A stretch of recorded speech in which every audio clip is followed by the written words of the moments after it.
2024 में एक YouTube channel मत खोलना अगर आपके पास इन 6 चीजों की नॉलेज नहीं है तो, वरना आप भी 90% यूट्यूबर्स की तरह अपनी जिंदगी के 1-2 साल बर्बाद कर लेंगे और एंड में कहेंगे कि यूट्यूब तो लक का गेम है। और इन 6 पॉइंट्स में से लास्ट पॉइंट सबसे इंपॉर्टेंट है, क्योंकि वो आपको सिर्फ एक यूट्यूबर नहीं बनाता बल्कि आपको एक रियल इन्फ्लुएंसर बनाता है। इसलिए वीडियो को स्किप करने की गलती बिल्कुल भी मत करना, वरना आपका फेल होना तय है। तो शुरू करते हैं पॉइंट नंबर 1 से, जो कि है 2024 के शुरू होते ही आप लोगों ने एक रेजोल्यूशन तो बना ही लिया होगा कि इस साल मैं अपने चैनल पे इतने सब्सक्राइबर्स तो गेन करके रहूंगा ही रहूंगा, या फिर एक नया चैनल बनाऊंगा और उसे किसी भी हालत में मोनेटाइज करवाऊंगा। लेकिन 1 महीना हो गया है और आपको कुछ भी ग्रोथ नहीं दिख रही है और आप ऑलरेडी गिव अप करने की हालत पे हो। इसका रीजन ये है कि आपको पता ही नहीं है कि YouTube का एल्गोरिदम वर्क कैसे कर रहा है। आप जानते ही नहीं हो कि YouTube आपसे चाहता क्या है और बस एक तरफा प्यार की तरह आप अपनी तरफ से एफर्ट डाले जा रहे हो और कोई रिस्पॉन्स नहीं मिल रहा है। YouTube एक सोशल मीडिया प्लेटफॉर्म है जो कि एड रेवेन्यू से अपनी मेन अर्निंग करता है, और हर सोशल मीडिया प्लेटफॉर्म की तरह YouTube को सिर्फ एक ही चीज चाहिए, वो है कि लोग उसके प्लेटफॉर्म पे बने रहे जितनी ज्यादा देर तक हो सकता है उतनी ज्यादा देर तक, तभी YouTube को फायदा होगा। और इसमें YouTube आपकी मदद चाहता है, आपसे एक ऐसा कंटेंट बनवा के जिसको लोग ज्यादा देर तक देखे और YouTube पे बने रहे। लेकिन 90% यूट्यूबर्स इस बात को नहीं समझते हैं और इसलिए यूट्यूब उनका कंटेंट कभी भी ऑडियंस को सजेस्ट नहीं करता है। इसे एक एग्जांपल से समझते हैं।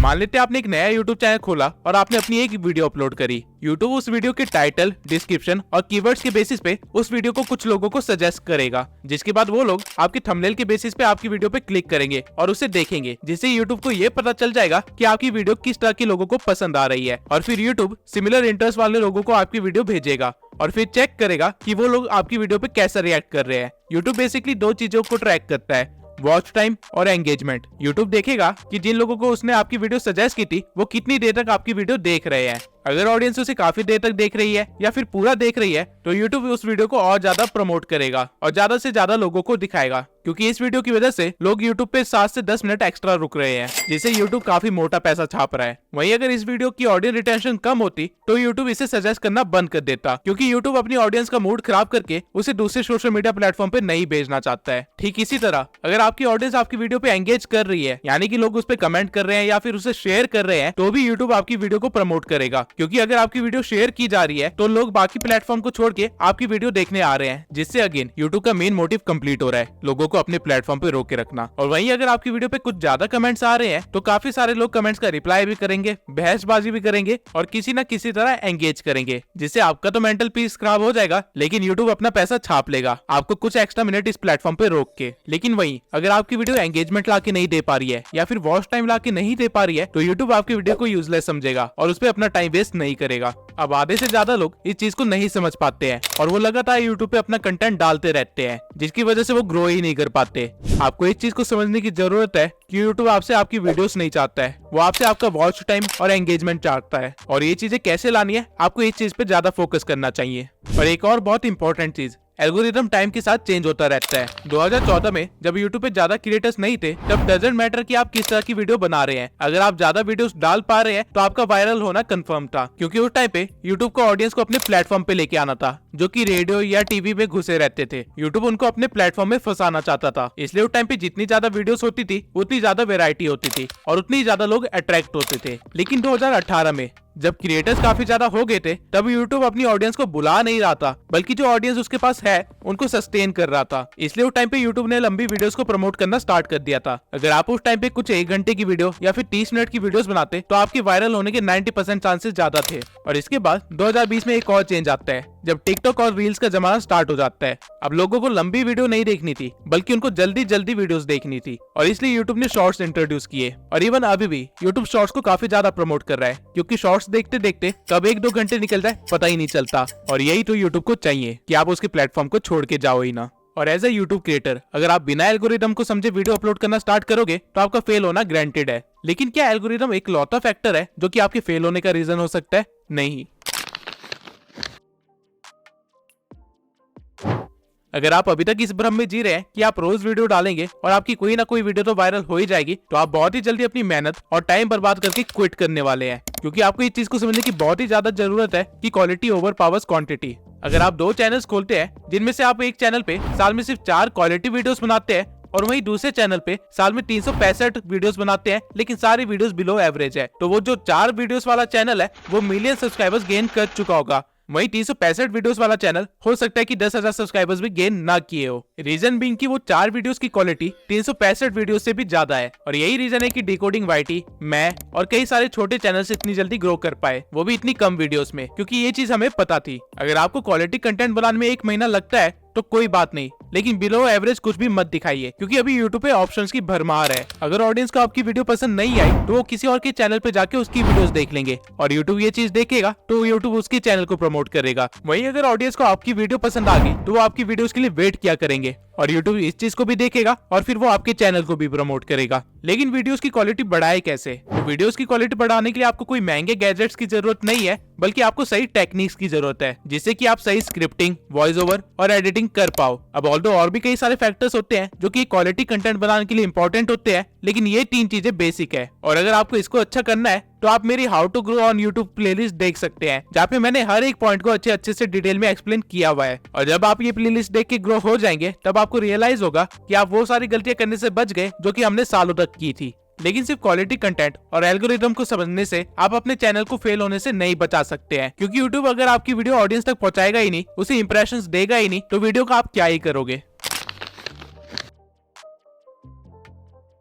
अगर आपको नहीं पता कि रिटर्निंग व्यूअर्स कैसे इंक्रीज करे, या फिर न्यू व्यूअर्स को कैसे गेन करे, या फिर अपनी वीडियो को रैंक कैसे करवाए, या फिर CTR, RPM, CPM जैसी चीजें क्या होती है, तो आप एक बड़े से जंगल में बिना मैप के निकल चुके हैं, जहाँ पे आधे रास्ते में आपको YouTube नाम का एक शेर खाने वाला है। SEO में रैंक करने के लिए बेसिकली आपको 3 चीजों की जरूरत होती है: टाइटल, कीवर्ड्स और थंबनेल। और इनके सिवाय अपने SEO को ट्रैक करने के लिए और उसे और भी ज्यादा इंप्रूव करने के लिए आपको YouTube के एनालिटिक्स को अच्छी तरह से देखना आना चाहिए, क्योंकि अगर आपको अपना एनालिटिक्स समझ नहीं आ रहा है तो आप अपनी ऑडियंस को नहीं समझ पा रहे हो। एंड अगेन, अगर आप अपनी ऑडियंस को समझ नहीं पा रहे हो तो एल्गोरिदम आपकी मदद नहीं करेगा। अब सही से टाइटल, डिस्क्रिप्शन और हैशटैग्स कैसे डालते हैं, इसके ऊपर मैंने ऑलरेडी एक वीडियो बना रखी है। लेकिन एनालिटिक्स को स्टडी कैसे करे, उसे इंप्रूव कैसे करे और उसके साथ उसको ऑप्टिमाइज कैसे करे, इसके ऊपर मैंने अभी तक कोई भी वीडियो नहीं बनाई है। तो अगर आप लोग चाहते हैं कि मैं इस टॉपिक पे एक वीडियो बनाऊं तो कमेंट सेक्शन में एनालिटिक्स लिख दीजिए। 1000 कमेंट्स होते ही मैं वीडियो बनाना स्टार्ट कर दूंगा। बस सोचिए, आप सब कुछ सीख जाते हैं और अपने चैनल की क्राइटेरिया को पूरा करने के बाद उसे मोनेटाइजेशन के लिए अप्लाई करते हैं, और YouTube आपको रिजेक्ट कर देता है। ऐसा होने के चांसेस बहुत ही ज्यादा है अगर आपको नहीं पता कि YouTube की पॉलिसीज और गाइडलाइंस क्या है। YouTube की नई पॉलिसी के अकॉर्डिंग आप अपने चैनल को 500 सब्सक्राइबर्स और 3000 वॉच आवर से भी मोनेटाइज करवा सकते हैं, या फिर शॉर्ट्स के 3 मिलियन व्यूज से भी। ये क्राइटेरिया पहले 1000 सब्सक्राइबर्स और 4000 घंटे का था, और 10 मिलियन शॉर्ट्स के व्यूज। लेकिन यहाँ पे YouTube एक गेम खेल रहा है। आप अगर 500 सब्सक्राइबर्स के साथ अपने चैनल को मोनेटाइज करवाते हैं तो आपको एड रेवेन्यू नहीं मिलेगा, बल्कि आपको सुपर चैट, मेंबरशिप और मर्चेंडाइज का ऑप्शन मिलेगा, जिनसे की काफी कम अर्निंग होती है। आपको एड रेवेन्यू नहीं मिलेगा, जो कि हमारा मेन सोर्स ऑफ इनकम होता है। लेकिन YouTube ने ऐसा क्यों किया? अपने क्रिएटर्स को बचाने के लिए। YouTube आप पे मेहरबान नहीं हो रहा है, बल्कि टिकटॉक ने अपना क्राइटेरिया लो कर दिया था, इसलिए YouTube को भी लो करना पड़ा, ताकि उसके क्रिएटर्स YouTube को छोड़ के टिकटॉक पे ना भागे। और अगर आपको लग रहा है कि आप सिर्फ शॉर्ट्स बना के वायरल हो जाओगे और अपने YouTube चैनल को मोनेटाइज करवा लोगे, तो let me tell you one thing, shorts पे अर्निंग ना के बराबर है, अंटिल आपके हर शॉर्ट्स मिलियन व्यूज के ऊपर ना जा रहे हो। बल्कि एक शॉर्ट को वायरल करने से ज्यादा आसान एक लॉन्ग फॉर्म कंटेंट को वायरल करना है। लेकिन YouTube ने आपके दिमाग में इसकी टोटली अपोजिट चीज बद दी है, जिसकी वजह से आप काफी ज्यादा टाइम और मेहनत बर्बाद करने वाले हैं। अगर आपको सिर्फ वायरल होना है तो शॉर्ट्स आपके लिए सही चीज है, लेकिन आप अगर YouTube पे एक करियर बनाना चाहते हैं और यहाँ से अर्निंग करना आपका मेन गोल है, तो आपके लिए शॉर्ट्स सही चीज नहीं है। इसके सिवाय AI के ट्रेंड में होने के कारण YouTube ने AI से रिलेटेड भी काफी सारी पॉलिसीज निकाली है, लेकिन इन पॉलिसीज में कहीं पे भी AI वॉइस यूज करने से मना नहीं किया गया है, अंटिल आप किसी और की वॉइस को क्लोन करके अपनी वीडियो बना रहे हो। अगर आप 11 लैब जैसी किसी वेबसाइट से अपनी वॉइस जनरेट करवा रहे हो तो कोई प्रॉब्लम नहीं है, लेकिन अगर आप उसको बोलते हो कि डोनाल्ड ट्रंप जैसी वॉइस को क्लोन करके आपकी वीडियो बनाए, तो आपके लिए एक प्रॉब्लम है। सेम वे में अगर आप AI से कोई वीडियो 0 से एडिट करवाते हो तो कोई प्रॉब्लम नहीं है, लेकिन अगर आप किसी और का कंटेंट उठा के उसे AI में डाल के कुछ और बनवाते हो और फिर उसे YouTube पे अपलोड करते हो, तो आपके लिए एक बहुत ही बड़ी प्रॉब्लम है। और इवन आप AI की वॉइस को भी लगातार यूज नहीं कर सकते हो डायरेक्टली, वरना वो रीयूज कंटेंट में आ जाएगा। आपको अपनी वॉइस को थोड़ा सा एडिट करना पड़ेगा। ठीक इसी तरह कॉपीराइट क्या है, इससे कैसे बचा जाता है और सही तरीके से किसी को एट्रीब्यूट्स कैसे दिए जाते हैं ताकि कभी लीगल केस में ना फंसे, इन सब की नॉलेज होना बहुत ही जरूरी है। वरना मैं ऐसे भी कई क्रिएटर्स को जानता हूँ जिनके मिलियंस में सब्सक्राइबर्स थे, लेकिन ये पॉलिसी गाइडलाइंस को वायलेट करने की वजह से रातों रात उनका चैनल गायब हो गया। कॉपीराइट के ऊपर मैं अलग से एक डेडिकेटेड वीडियो जरूर बनाऊंगा, क्योंकि ये एक बहुत ही बड़ा टॉपिक है और साथ में काफी कॉम्प्लेक्स भी है। आप कह सकते हैं कि इसको समझाने के लिए एक लॉ की डिग्री होना बहुत ही जरूरी है, क्योंकि यूट्यूब की कॉपीराइट पॉलिसी यूएसए के एक्ट के अकॉर्डिंग चलती है। लेकिन इससे डरने की कोई भी बात नहीं है, बस आपको थोड़ी सी नॉलेज होनी चाहिए ताकि आपका करियर बच सके। अब ऐसे भी कई सारे चैनल्स हैं जिन्होंने इन सब चीजों का ध्यान रखा था, लेकिन आज उनकी हालत एक नए यूट्यूबर से भी बेकार हो रखी है। लेकिन ऐसा कैसे हुआ?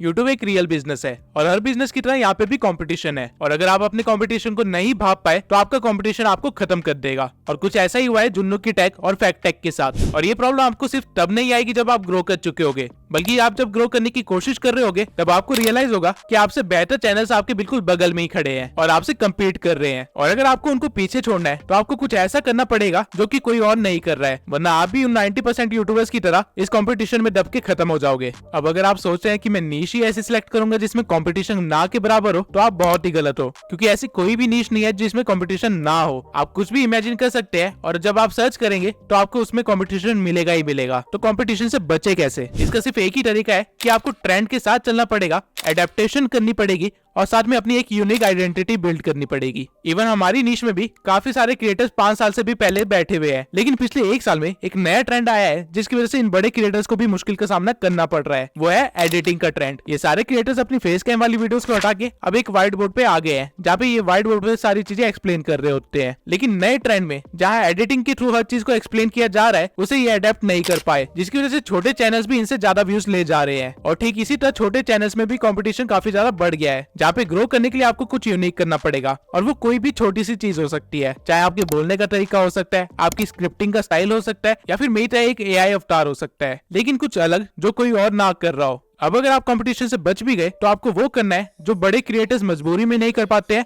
और छोटे क्रिएटर्स बिना किसी प्रॉब्लम के कर सकते हैं। 2024 में हर क्रिएटर को पता है कि उसकी ऑडियंस की वैल्यू कितनी है, इसलिए वो रेगुलर बेसिस पे Q&A और लाइव स्ट्रीम्स करते रहते हैं। लेकिन अगर आपने इन चीजों को इग्नोर करने की गलती की तो आपका यूट्यूबर बनने का सपना सपना ही रह जाएगा। ऑडियंस को कोई सेलिब्रिटी नहीं चाहिए, बल्कि उनको एक मेंटोर या फिर एक फ्रेंड चाहिए जिससे वो इन्फ्लुएंस हो सके या फिर जिनके साथ वो आगे बढ़ सके। और ये डिफरेंस आप तभी क्रिएट कर सकते हैं अगर आप उनसे एंगेज हो, डायरेक्ट डीएम के थ्रू, कमेंट्स के थ्रू, Q&A के थ्रू या फिर लाइव स्ट्रीम के थ्रू। जब तक मेरे इस चैनल पे 10,000 सब्सक्राइबर्स नहीं हो गए थे, तब तक मैं अपने इंस्टा पे डायरेक्ट डीएम के थ्रू हर एक बंदे का रिप्लाई किया करता था और उनकी हेल्प करता था। मैं पर्सनली भी काफी लोगों को गाइड किया है और मैसेजेस के थ्रू मैंने 1000 से भी ज्यादा लोगों से एंगेज किया है और उनको इस बात से खुशी मिलती है। वो लोग मुझे एज ए यूट्यूबर से बढ़ के एक फ्रेंड और एक मेंटोर की तरह देखते हैं और अनकंडीशनली सपोर्ट भी करते हैं। और इसी वजह से मेरा नेटवर्क भी इतना स्ट्रांग हो पाया, जिसकी वजह से मुझे काफी सारे नए यूट्यूबर्स से मिलने का मौका मिला और काफी सारे स्ट्रगलर्स से भी मिलने का मौका मिला और हम सब एक दूसरे की हेल्प करते हुए आगे बढ़े हैं। जैसे कि मेरी पिछली वीडियो का थंबनेल देवेश ने बनाया था, जिसको मैंने हेल्प की थी यूट्यूब पे ग्रो करने के लिए। आप एक बार जाके उसका चैनल भी देख सकते हैं। इवन आज भी सोने से पहले मैं कम से कम 20 से लेके 30 डीएम्स का रिप्लाई करता हूँ और इससे एक ऐसा इम्पैक्ट बना है कि कल को अगर मैं कोई एक नया चैनल भी खोलता हूँ, भले कुकिंग के ऊपर ही क्यों ना हो, वो लोग मेरे को सपोर्ट करेंगे। डजंट मैटर कि मैं क्या कर रहा हूँ। जैसे जैसे चैनल ग्रो होने लगता है, आपके पास काम बढ़ने लगते हैं और आपके पास ऑडियंस से एंगेज करने का उतना ही कम टाइम बचता है। लेकिन मेक श्योर जिन्होंने इस चैनल की स्टार्टिंग में आपको सपोर्ट किया था,